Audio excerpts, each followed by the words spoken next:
So let's take a look at a chart scale question, and these are quite tricky actually because there's often lots of noughts involved, and the CAA like to mix units up just to try and make life a little bit difficult for us. So that's I guess the two things to really watch out for is we've got the right number of noughts on the end, and that we're in the right scale. And this question was sent to me by one of my students actually by email, with nightmare written in the heading, and I can kind of see why he thought that with these because we don't often see it's not something we would commonly measure in the UK using inches, and a scale with lots of noughts on the end. I can see how that can quickly get a bit of a nightmare. But with a little bit of theory involved and remembering the right formula, it becomes a little bit easier. So let's have a look at how we do this.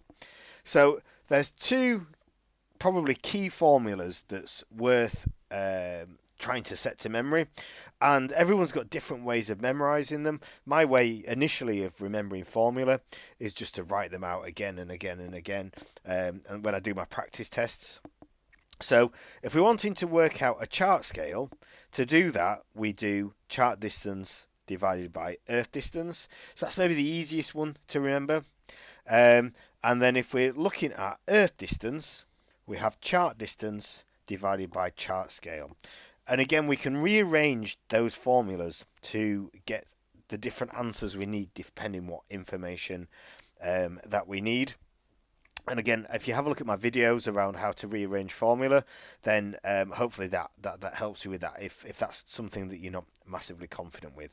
So let's have a look at how we answer this specific question. So it says we've got 11 inches on the map, and our chart scale is 1 to 1 million.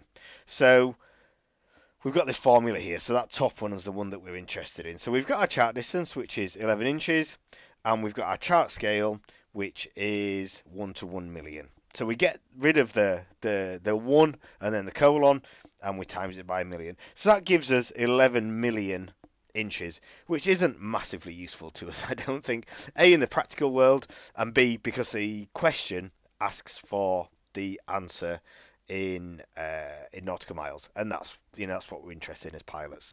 So the easiest way to do this, now that we can use electronic flight computers in the exam, is to use your electronic flight computer. I like the CX3, so let's have a look how we do it on the CX3. So if we take a look at the CX3, we can see we've got our various options, and the one we're interested in is unit conversion. So up to unit conversion, hit go, and then my answer is in inches. So I'm going to click convert unit on that top line, and if I keep clicking, inches will appear. So there's inches, and I've got 11 million. So I'm going to go 11, 1, 2, 3, 1, 2, 3. And then convert unit,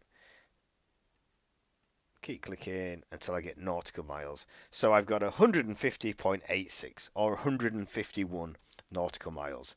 What I would always do with these sort of questions, because there's, as I say, lots of noughts involved, is I'd clear that, and then certainly in an exam, just clear that. I go 11, 1, 2, 3, 1, 2, 3, and then convert, 150.86 nautical miles.